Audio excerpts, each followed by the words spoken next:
Hola amigos de Uno en el Olivo.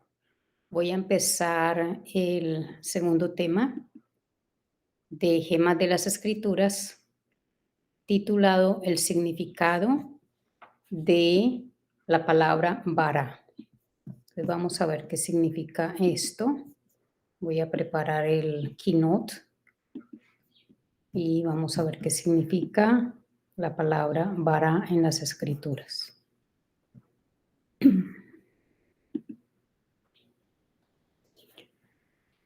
Bien, tengo la fecha de mañana, pero voy a dejarles hoy.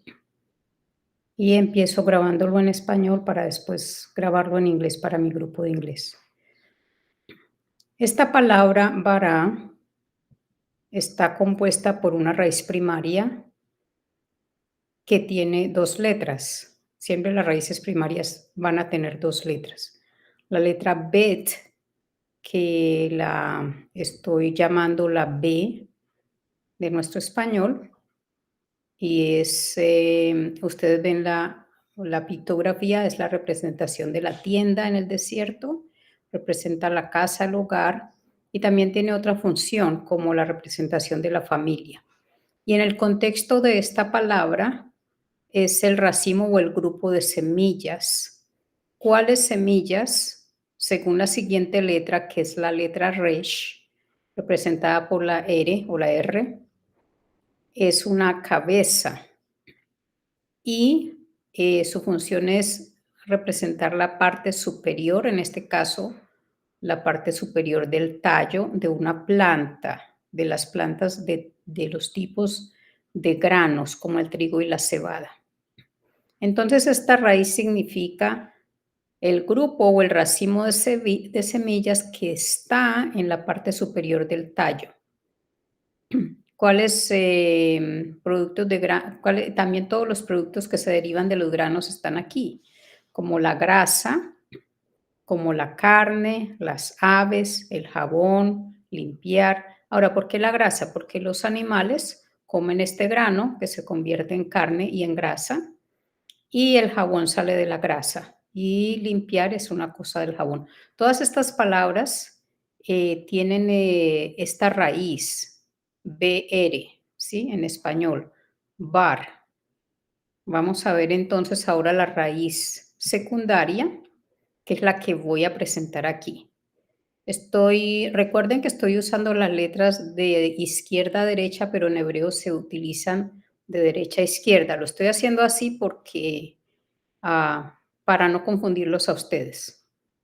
Entonces, las vocales las pongo más pequeñitas porque no tienen un significado en hebreo. Solo las consonantes tienen significado. Las vocales en hebreo se agregaron a manera de puntos que se ponen debajo de las consonantes o a un lado, pero no tienen ningún significado y de hecho cambian de acuerdo con la función de la palabra. Cuando la palabra se convierte en verbo o en adjetivo o ya es un sustantivo, estas vocales van cambiando, de acuerdo también a los prefijos o a los sufijos que les agreguemos. Entonces, en su raíz secundaria se agrega una letra. Ya les expliqué la primera letra, la B, ya les expliqué la R, y ahora les explico la letra agregada, a la cual no le puse un nombre en nuestro alfabeto del español, sino en el alfabeto hebreo, porque no existe en el alfabeto del español esta letra.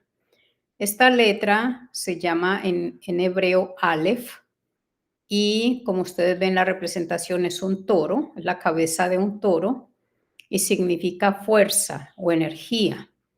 Es la primera letra del alfabeto en hebreo, Aleph, y en la evolución al griego se convirtió en alfa, y en la evolución al latín y a nuestras lenguas se convirtió en la vocal A.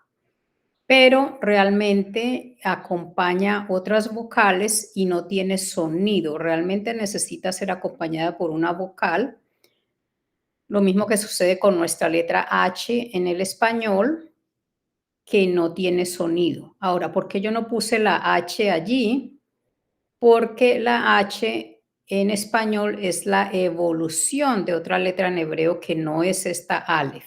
Entonces no quiero confundir sobre todo a los lingüistas. Entonces, por eso estoy poniendo la letra Aleph en hebreo. Pero quiero decirles, no tiene ningún sonido, sin embargo, tiene el significado de fuerza. Es muy importante porque el nombre de Dios precisamente se escribe con esta letra Aleph, porque significa el Todopoderoso.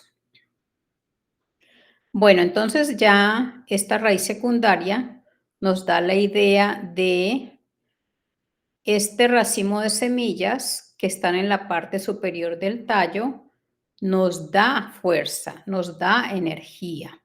Ya lo estamos viendo ya como en el contexto de alimentar, de engordar, de llenar, de formar, ya no en el contexto solamente de que están allí en la planta, sino ahora tienen un propósito. Y el propósito es darnos alimento, alimentarnos. Y esto se debe a que la sociedad o la cultura hebrea estaba viendo estas semillas como la fuente de alimentación para su ganado, para sus animales. Así que por eso ellos usan esta palabra para la idea de alimentar. Y vamos a ver ahora también una raíz secundaria de esta palabra, otra raíz que no es terminada en la letra Aleph, sino en la letra Taf. Tenemos otra vez las dos letras, pero ahora tenemos la letra Taf, que se puede representar como la T de nuestro idioma español. La Taf es la última letra del alfabeto hebreo y como ustedes ven allí es una cruz y representa una señal. Tiene la función de señalar. Entonces aquí vemos lo mismo.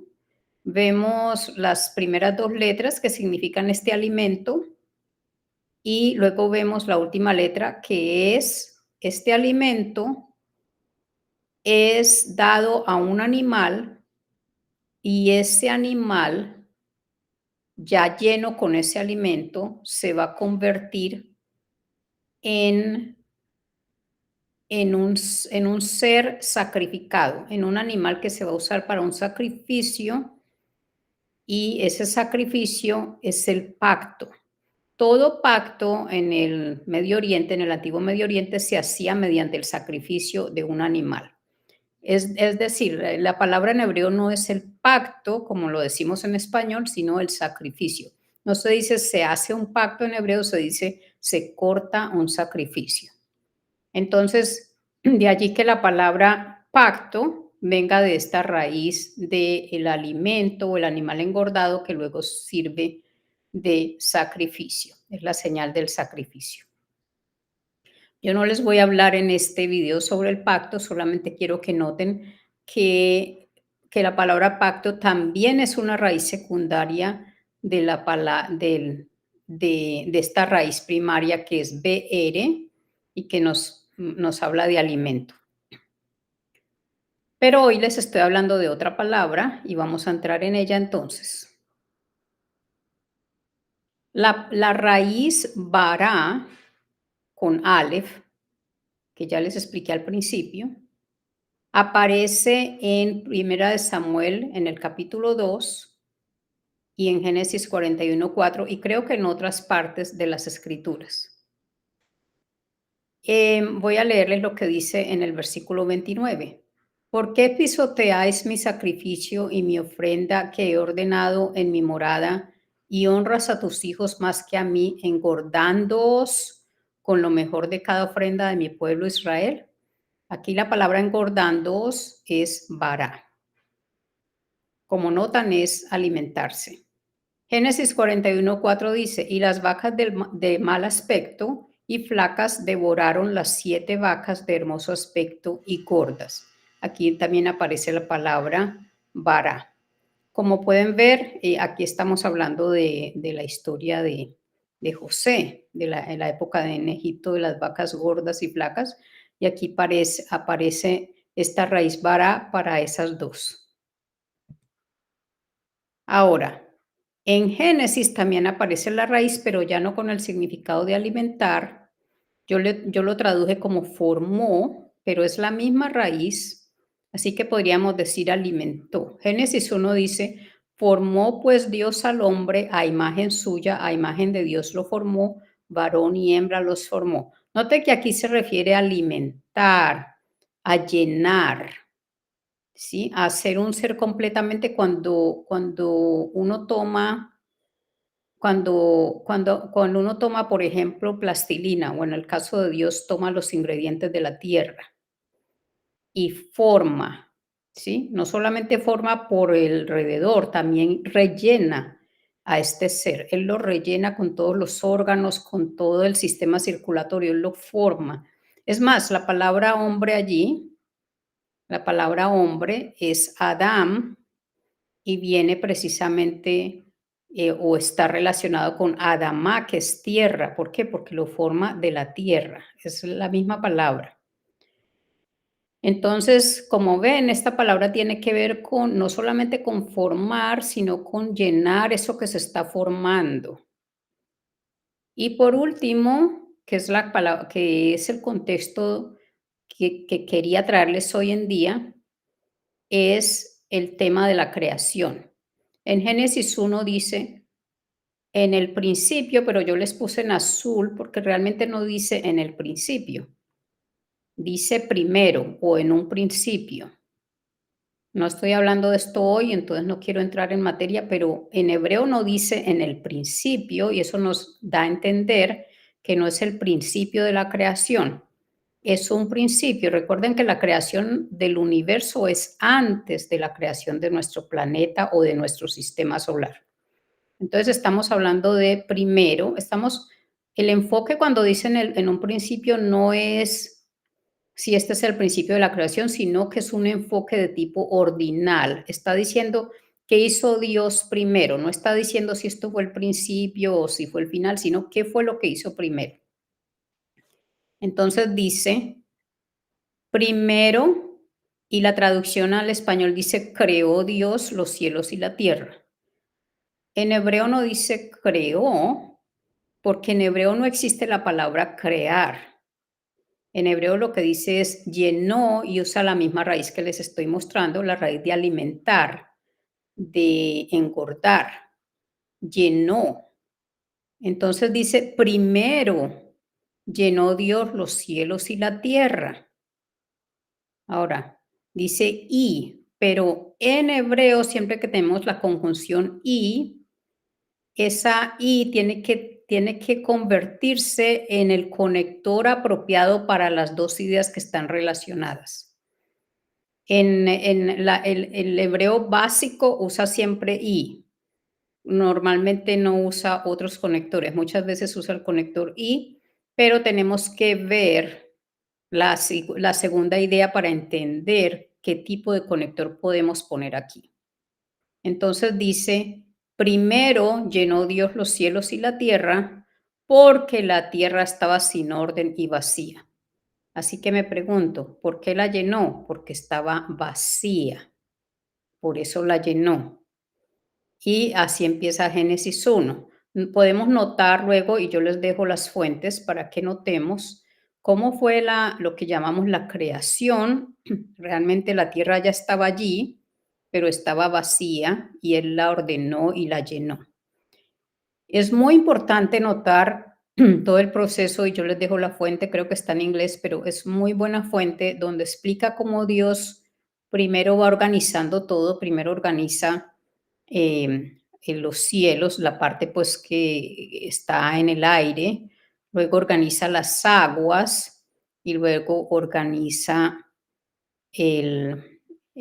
primero organiza el espacio, después las aguas y después la tierra, y después va llenando el espacio, después llena las aguas y después llena la tierra.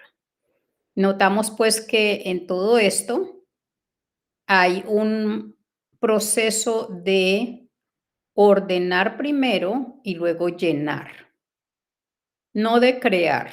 Ya todo esto estaba, ¿sí? Se está llenando. Se está llenando con los mismos elementos químicos que ya estaban allí. Se está creando un hombre con elementos que ya estaban allí. Es decir, que crear no es crear de la nada. Sabemos que Dios creó al universo de la nada, eso es cierto, pero había unas leyes antes, ¿sí? Que hicieron que se pudiera crear el universo. Y bueno, este es un tema más de corte, de otro corte, y yo no quiero entrar tampoco en este tema, pero entendamos pues que la palabra crear no es muy apropiada para traducir este versículo de Génesis 1:1. Aquí pues les dejo, les comparto a mi grupo les comparto las fuentes que he tomado y las fuentes extendidas. Creo que todas son del señor Bennett y los que no, háganle un screenshot, una foto a esto para que tengan estas fuentes aquí, ¿ok?